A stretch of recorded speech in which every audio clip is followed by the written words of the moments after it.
Okay, I just want to read some of my notes that I wrote down from An-Nisa, the fourth surah in the Quran. So this is for the first section, which is mostly property inheritance laws, and these are my notes that I've written. So Allah commands Muslims to honor the rights of women and orphans. They must manage the wealth of orphans responsibly and not steal from them, for their wealth must be returned when the time is appropriate.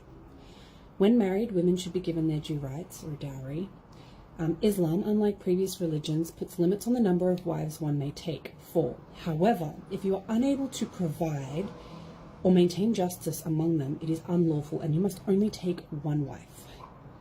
The rules of inheritance are covered in detail, and while the division may appear unequal by modern standards, it is worth remembering that the men were expected to provide for the women. Islam entitled women to inheritance, property in their own name, and dowry paid directly to them and not to their fathers. This was an enormous progress for women of the time, and women in the West would not enjoy some of these same rights for approximately 1,000 years. Islam is basically raising women up on a pedestal.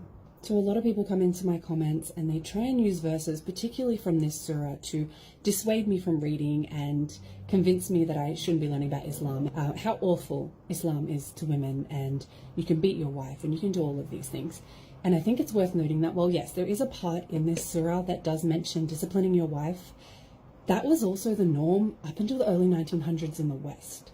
So I don't think that is necessarily a religious thing, but more a cultural thing. And it's not a cultural thing specific to Muslim countries. Western countries also employed this practice until realistically not that long ago.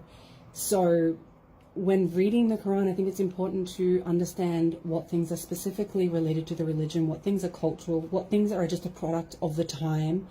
A lot of people come in and talk about how Islam permits slavery and all of that kind of stuff. Well, slavery was permitted before Islam. In fact, slavery was in existence up until, again, modern history. But Islam constantly talks about freeing slaves. It's a good deed if you free slaves.